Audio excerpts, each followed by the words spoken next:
खुलुमनायखौ जासिहरबाय ओमफ्राय फार्स्टआवनो जोंनि जिहेतु बड' इउटुबार्स मिटआप 2022 नि जिथु मेन थांखि आं बेखौनो खिथाग्रोनोसै फार्स्टआवहाय स' मेन थांखियानो जाहैबाय बेनोसै जों गासैबो बर' इउटुबार्स जिमानखिनि बर' दङ जोंनि बुहुमाव स' बयबो जों इउटुबार्सफोरा मोनसे इउनिटि जानो नागिरदों बयबो ज' जानो नागिरदों स' बेनोसै बे इउटुबार्सनि जिथु मिटआपनि थांखिया बेनो आरो मट'आ जाहैबाय जे इन फिउचार जोंहा जुदि बर' हारियाव माबा मोनसे जेंना जेंसि फैयोबा बेखौहाय जोङो एज ए इउटुबार टीम वाइसआवहाय जों खामानिखौ मावगोन आरो सोरबा जुदि इन्डिभिजुवेलि हेल्प खालामनो गोसो बेयावहायबो इन्डिभिजुवेलिबो हेल्प खालामनो हागोन आरो ना स' बेनो जोंनि थांखिफोरा आरो गुबुन जेबो थांखि गैया जास्ट जोङो इउनिटियाव थानांगौ ज'है जोङो खामानि मावलाङोबा जों हारसिङै जेसेबांखिनि मावनो हायो बेनिख्रुइ बांसिन साक्सेस जागोन आरो ना ओमफ्राय इउटुबनि एक्सपिरियेन्सनि बागै खोन्थानोसै आङो नोंथांमोननो दिनैहाय ससे जेरैहाय मिथिया खिन्थालांखाबाय जे जोङो इउटुब चेनेलखौहाय सप्तासे माने सिगां बा उन बेबायदि खुलिलायदों आरो ना स' जोंना बिदिनो स्टार्ट जालांबाय आरो आंथ' फार्स्ट जेब्ला आङो इन्ट्र' भिडिअ बानायदोंमोन जेरैहाय दायो आङो बुङो हे गाइस खुलुमबाय होननानै स' बे बुंनायखौ आङो नोंथांमोना बिलिभ खालामगोन ना खालामा आं मिथिया बाट फार्स्ट टाइमावहाय जेब्ला बुंदों माने आङो ओरैबायदि रिटेक लानांदों जेनेबा फनखौ दोनबाय दोननानै माने एकदमबारे माने एक्साइटेड अभार एक्साइटेड आरो लोगोसे बिराद नार्भास जे माबायदि इन्ट्र' होगोन माबायदि बुंगोन जेनेबा गावनि मोनसे सिगनेचार इन्ट्र' जिहेतु सिगनेचार माने जेरैहाय दा हाइ गाइस होननाया जेनेबा आं बुङो बे मोनसे आंनि सिगनेचार इन्ट्र' जाहैबाय थिग बेबायदिनो फार्स्ट टाइमावहाय जेब्ला आं बुंदोंमोन बे टाइमाव बिराद नार्भास जादोंमोन आरो स' बिदिनो लासै लासै कनफिडेन्स लेभेला एसे बारायलांबाय आरो आङो फार्स्ट खेवनायावनो माने फार्स्ट डेआवनो बिराद मोजां रेसपन्सबो मोनदों बेखायनो आंना एसे कनफिडेन्सआबो एसे माने बारायलांदों आरो ना माने फार्स्ट डेआवनो आंहा 10K प्लास साबस्क्राइबार माने जादोंमोन नालाय स' बिनि थाखाय आं गासैबो दुलाराय बर' जेसेबांखिनि आंनि सापर्टारफोर दङ बा जेसेबांखिनि आंनि भिउवार्सफोर दङ बिथांमोनखौ आं साबायखर बावहरो आरो फार्स्टआवनो ओमफ्राय इउटुबनि माखासे बेनिफिटफोरखौ आं खिथानो नागिरदों आरो ना ससे जे गोबां जोंनि इउटुबारफोरा बा गोदान इउटुबारफोरा मिथिया जे इउटुबजों लोगोसे इउटुबा माने इउटुबनिफ्रायथ' जों मान्थलि पेमेन्ट मोनखायो आरो बिनि उनावहायबो जोंहा स्पन्सारशिपनि थ्रुयैबो जों रां खामायनो हायो आरो लोगोसे कलाबरेसन जिहेतु जोङो बबेबा मोनसे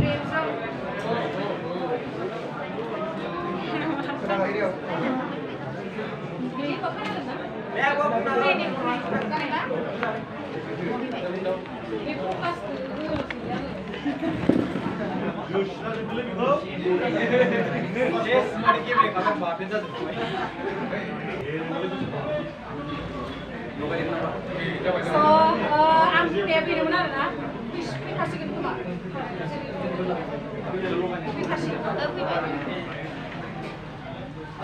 स' आं बुंनाया बेनोमोन आरोना जे इउटुबनिफ्राय जोङो मान्थलि आर्निं खालामनायनि अनगायैबो जोंना स्पन्सरशिप फैयो ब्रेन्डनिफ्राय जिहेतु एसे चेनेला ग्रथ जाग्रोनांगौ आरोना बिनि उनावसो फैगोन जे मनिटाइजबो जाग्रोनांगोन बा मान्थलि फैसा मोननाय हिसाबैथ' अलरेडि मनिटाइज जाखागोनानोसै चेनेला ओमफ्राय माखासे मानसिफ्रा मिसआन्डारस्टेन्डिं जायो जे जों जेब्लानोखि हल भिडिअ बानायो हल भिडिअ माने जों जेब्ला मेकआपनि बा ड्रेसनि बा माबा मोनसे प्रडाक्टसफोरनि जे भिडिअ बानायो बेवहाय मानसिफ्रा सानो जे जों गाव माने मा होनो गाव बायनायखौ दिन्थियो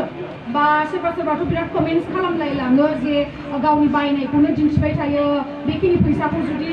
गोरिब न'खरनो होनायमोनबा होननानै बिराद कमेन्ट्स फैयो बाट कमेन्ट्सखौ इगनर खालाम खिन्थु आं बेवहाय मोनसे खोथाखौ बुंनो सानदों मा जे जों जिखिनि प्रडाक्ट्स मोनो बेखौहाय माखासे जोङो स्पन्सारशिपनि थ्रुयै मोनो बुजिदोंना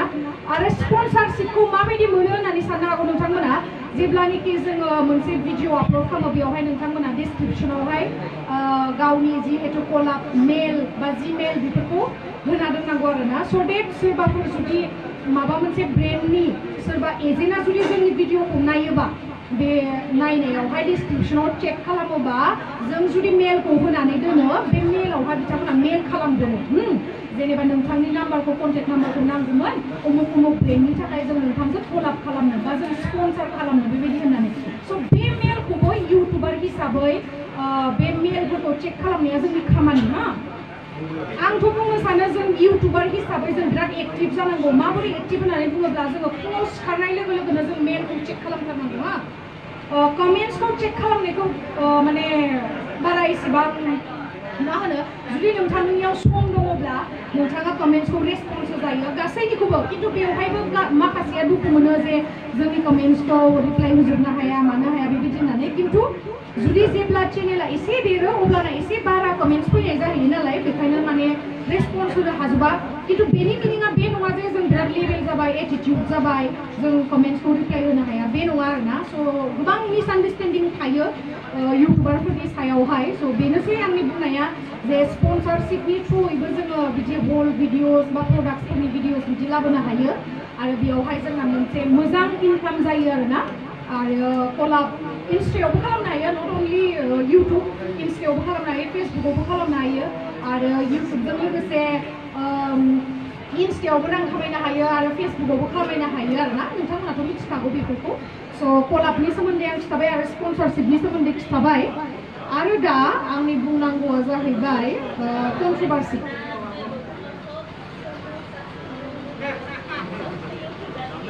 दसे सिरि थागोन नामा एसे माने दायो इम्पर्टेन्ट टपिकआव फैदों नालाय कन्ट्रभार्सिनि सायावहाय जागोन केमेरा बिनि सायावहाय बा फंनैसो बिबुंथि होनो नागिरदों अननानै खोनासंलाय जाहाथे बे जों बयबो खोनासंलायनानै जाहाथे जोङो बुजिलायो आन्डारस्टेन्डिं जालायलायो दिनैनि मथ'आ बेनो जों दा कन्ट्रभार्सिनि सायाव रायलायनोसै मालाबा मानसिया जों मानसिसोथ' मोनब्रै आथिं थानाय जुनाराबो लायनो मालाबा गाबलायनो स' जोंथ' मोननै माने थोंनै आथिं थानाय हिसाबै जों माब्लाबा बुंफ्लाङो माब्लाबा गादलेनफ्लाङो स' बेवहायनो कन्ट्रभार्सिफोरा स्टार्ट जायो जेबो नङा माने मा होनगोन बुंफ्लांनायाथ' बुंफ्लांखायो मालाबा स' बेवहाय निमाहा बियोब्ला जों बेखौ निमाहाखौबो होनो रोंनांगौ जेरैहाय सोरबा जुदि गाज्रि भिडिअ होबाय थाग्रा बे मानसिया जुदि मोजाङाव फैबायब्ला जों बेखौ इनसाल्ट होनाङा जों बेखौ मा होनो मटिभेटसो खालामनांगौ जे दे जेबो नङा पास्ट इज पास्ट बेबायदि साननानै जों बेखौ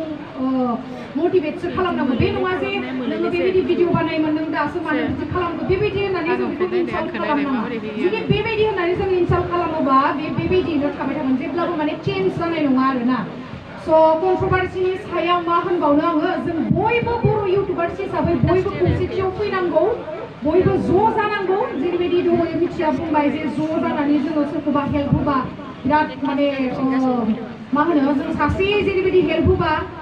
बेनिख्रुइ बांसिन जों ग्रुप वाइसआव खामानि मावोबा बांसिन लाब जागोन आरोना जोंहा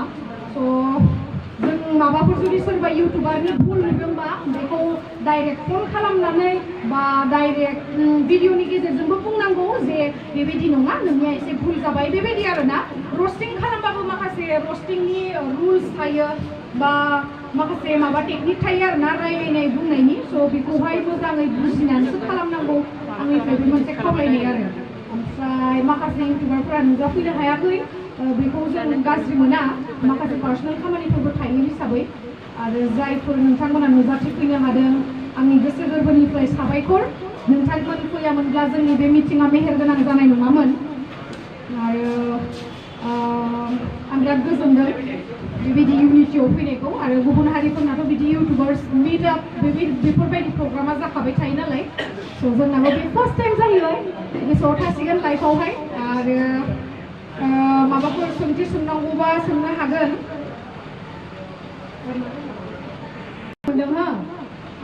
जोङो पार्सनेलि जोंनि मेलेमजों बा जोंनि गियानजों